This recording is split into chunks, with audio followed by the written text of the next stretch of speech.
Hello everyone, ಹೇಗಿದ್ದೀರಾ ಎಲ್ಲರೂ? Welcome back to my YouTube channel. ಇವತ್ತು ನಾನು ಡ್ರೈ ಫಿಶ್ ಒಣಮೀನಿನ ಚಟ್ನಿಯನ್ನು ಮಾಡ್ತಾ ಇದ್ದೇನೆ. ಹೇಗೆ ಮಾಡೋದಂತ ನಾನಿವಾಗ ತೋರಿಸ್ಕೊಡ್ತೇನೆ. ಓಕೆ, ಇದನ್ನಿವಾಗ ನಾನು ಎಲ್ಲ ಕ್ಲೀನ್ ಮಾಡಿಕೊಂಡು ವಾಶ್ ಮಾಡ್ಕೊಂಡಿದ್ದೇನೆ. ಇದಕ್ಕಿವಾಗ ಒಂದು ಸ್ವಲ್ಪ ಅರಶಿನ ಹಾಕ್ಕೊಂಡು ಪುನೊಮ್ಮೆ ಸ್ವಲ್ಪ ಚೆನ್ನಾಗಿ ಮಿಕ್ಸ್ ಮಾಡಿಕೊಂಡು ವಾಶ್ ಮಾಡಿಕೊಂಡ್ರೆ ಆಯಿತು. ಸ್ವಲ್ಪ ಹೊತ್ತು ಇದನ್ನು ಮ್ಯಾರಿನೇಟ್ ಮಾಡ್ಕೊಂಡಿಡಬೇಕು. ಅದರದ್ದು ಸ್ವಲ್ಪ ಡ್ರೈ ಫಿಶ್ ಅನ್ನೋದು ಸ್ವಲ್ಪ ಸ್ಮೆಲ್ ಇರ್ತದಲ್ವ, ಅದು ಸ್ವಲ್ಪ ಕ್ಲೀನಾಗಿ ಹೋಗಬೇಕು. ಅದರ ನಂತರ ಇದನ್ನು ಇವಾಗ ವಾಶ್ ಮಾಡಿಕೊಂಡು ಫ್ರೈ ಮಾಡಬೇಕು. ಇದೀಗ ಸ್ವಲ್ಪ ಹೊತ್ತು ಮ್ಯಾರಿನೇಟ್ ಮಾಡಿಡ್ತೇನೆ. ಅದರ ನಂತರ ಇದನ್ನು ವಾಶ್ ಮಾಡಿ ಫ್ರೈ ಮಾಡುವ. ಇವಾಗ ನಾನೊಂದು ಬಾಣಲೆಯನ್ನು ಇಡ್ತಾ ಇದ್ದೇನೆ. ಇವಾಗ ಫಿಶ್ ಫ್ರೈ ಮಾಡ್ಕೊಳ್ಬೇಕು, ಡ್ರೈ ಫಿಶ್. ಇದಕ್ಕೆ ನಾನು ಮೊದಲಿಗೆ ಸ್ವಲ್ಪ ಕೊಕೊನಟ್ ಆಯಿಲನ್ನು ಹಾಕ್ತಾ ಇದ್ದೇನೆ. ಸ್ವಲ್ಪ ಹಾಕಿದರೆ ಸಾಕು. ಇವಾಗ ನಾನು ವಾಶ್ ಮಾಡಿಟ್ಕೊಂಡಂಥ ಫಿಶನ್ನು ಹಾಕ್ತಾ ಇದ್ದೇನೆ. ಆ್ಯಕ್ಚುಲಿ ಡ್ರೈ ಫಿಶ್ ಚಟ್ನಿ ತುಂಬ ಸುಲಭ ಮಾಡೋದು, ಎಲ್ರಿಗೂ ಗೊತ್ತಿರ್ತದೆ, ಬಟ್ ಕೆಲವರಿಗೆ ಗೊತ್ತಿರೋದಿಲ್ಲ. ಹಾಗೆ ನಾನು ಇವತ್ತು ಡ್ರೈ ಫಿಶ್ ರೆಸಿಪಿ ಮಾಡ್ತಾ ಇದ್ದೇನೆ. ಮತ್ತು ಕೆಲವರು ರೆಸಿಪಿಯನ್ನು ಬೇರೆ ಬೇರೆ ಥರ ಮಾಡ್ತಾರೆ, ಬಟ್ ನಾನು ಈ ರೀತಿಯಾಗಿ ಮಾಡೋದು.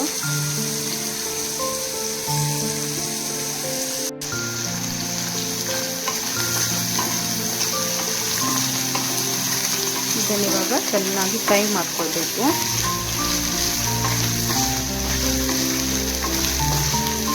ಈ ರೀತಿ ಫ್ರೈ ಮಾಡುವಾಗ ಅದು ಡ್ರೈ ಫಿಶ್ ಇದು ಸ್ಮೆಲ್ ಕಂಪ್ಲೀಟಾಗಿ ಹೋಗ್ತದೆ, ಮತ್ತು ಅದೊಂದು ಪರಿಮಳ ಬರಲಿಕ್ಕೆ ಸ್ಟಾರ್ಟ್ ಆಗ್ತದೆ. ಡ್ರೈ ಫಿಶ್ ಫ್ರೈ ಮಾಡುವಾಗ ತುಂಬ ಪರಿಮಳ ಅಲ್ವಾ, ಹಾಗೆ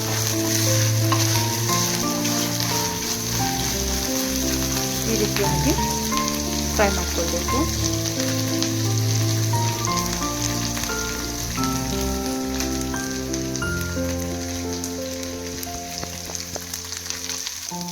ಇಷ್ಟು ಫ್ರೈ ಆಗಿದೆ, ಇದು ಸಾಕು ಫ್ರೈ ಆದದ್ದು. ಇವಾಗ ನಾನು ಆಫ್ ಮಾಡ್ಕೊಳ್ತಿದ್ದೇನೆ ಸ್ಟವ್.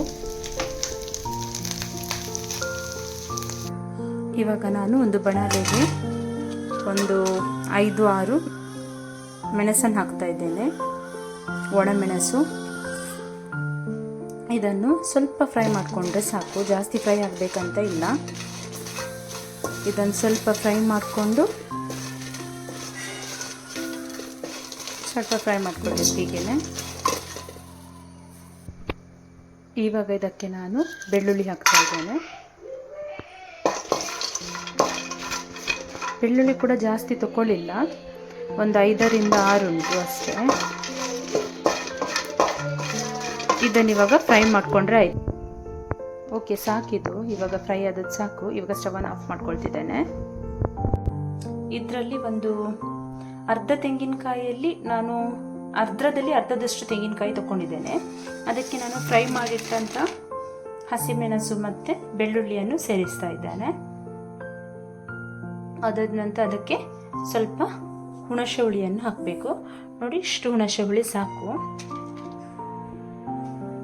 ಇವಾಗ ಒಂದಿಷ್ಟು ಉಪ್ಪನ್ನು ಸೇರಿಸ್ತಾ ಇದ್ದೇನೆ, ಯಾಕಂದರೆ ಅದು ಡ್ರೈ ಫಿಶಲ್ಲಿ ಆಲ್ರೆಡಿ ಸ್ವಲ್ಪ ಸ್ವಲ್ಪ ಇರ್ತದೆ ಉಪ್ಪು, ಹಾಗಾಗಿ ನಾನು ಸ್ವಲ್ಪನೇ ಉಪ್ಪನ್ನು ಸೇರಿಸ್ತಾ ಇದ್ದೇನೆ. ಇದನ್ನು ಇವಾಗ ಅರ್ಕೊಂಡ್ರೆ ಆಯಿತು ಚೆನ್ನಾಗಿ.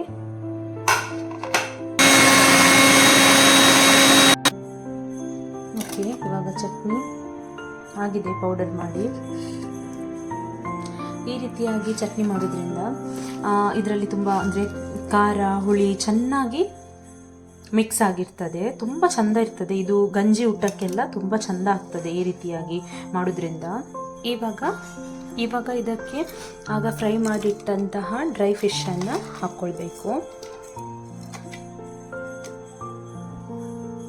ನಾವಿದು ಡ್ರೈ ಫಿಶ್ ಕೂಡ ಕೊಕೊನಟ್ ಆಯಿಲಲ್ಲಿ ಫ್ರೈ ಮಾಡಿದ್ರಿಂದ ತುಂಬ ಚೆನ್ನಾಗಿ ಪರಿಮಳ ಉಂಟಿದ್ರದ್ದು. ಈ ರೀತಿಯಾಗಿ ಇದನ್ನು ಮಿಕ್ಸ್ ಮಾಡ್ಕೊಳ್ಬೇಕು. ಆ್ಯಕ್ಚುಲಿ ಇದನ್ನು ಬೇಕಾದರೆ ಈ ಡ್ರೈ ಫಿಶನ್ನು ನಾವು ಬೇಕಾದರೆ ಪೌಡ್ರ್ ಮಾಡ್ಕೊಳ್ಬೋದು ಮಿಕ್ಸಿಯಲ್ಲಿ, ಬಟ್ ಪೌಡ್ರ್ ಮಾಡಿದರೆ ಏನಾಗ್ತದೆ ಅಂದರೆ ಅದು ನಮಗೆ ತಿನ್ನಲಿಕ್ಕೆ ಸಿಗಲ್ಲ ಫಿಶ್. ಹಾಗಾಗಿ ಈ ರೀತಿ ಮೇಲಿಂದಲೇ ಮಿಕ್ಸ್ ಮಾಡೋದ್ರಿಂದ ಫಿಶ್ ತಿನ್ನಲಿಕ್ಕೆ ಸಹ ಸಿಗ್ತದೆ, ಅದರದ್ದು ಫ್ಲೇವರ್ ಕೂಡ ತುಂಬ ಚೆನ್ನಾಗಿರ್ತದೆ. ಗಂಜಿ ಊಟಕ್ಕೆಲ್ಲ ಇದು ತುಂಬ ಒಳ್ಳೆ ಇರ್ತದೆ. ಹಾಗೆ ಮುಂಚೆ ಎಲ್ಲ ಇದೇ ಚಟ್ನಿಯನ್ನು ಜಾಸ್ತಿ ಮಾಡ್ತಾಯಿದ್ರು. ಓಕೆ ಫ್ರೆಂಡ್ಸ್, ಯಾರೆಲ್ಲ ನನ್ನ ಚಾನಲನ್ನು ಸಬ್ಸ್ಕ್ರೈಬ್ ಮಾಡಿಲ್ಲ ಬೇಗ ಬೇಗ ನನ್ನ ಚಾನಲನ್ನು ಸಬ್ಸ್ಕ್ರೈಬ್ ಮಾಡಿ, ಶೇರ್ ಮಾಡಿ, ಲೈಕ್ ಮಾಡಿ ಹಾಗೂ ಕಮೆಂಟ್ ಮಾಡಿ. ನಿಮ್ಮ ಅನಿಸಿಕೆ ಅಭಿಪ್ರಾಯವನ್ನು ಕಮೆಂಟ್ ಮಾಡಿ ಹೇಳಿ. ನೋಡಿ ಅಂತೆ ಚಟ್ನಿ ಎಷ್ಟು ಚೆನ್ನಾಗಿ ಬಂದಿದೆ, ನೋಡಿ ಎಷ್ಟು ಚೆನ್ನಾಗಿ ಬಂದಿದೆ. ಓಕೆ ಫ್ರೆಂಡ್ಸ್, ನೆಕ್ಸ್ಟ್ ವಿಡಿಯೋದೊಂದಿಗೆ ಭೇಟಿಯಾಗೋಣ. ಇನ್ನೊಂದು ಹೊಸ ರೆಸಿಪಿಯೊಂದಿಗೆ ನಾನು ನಿಮ್ಮೊಂದಿಗೆ ಇರ್ತೇನೆ. Thank you for watching. Take care. Bye.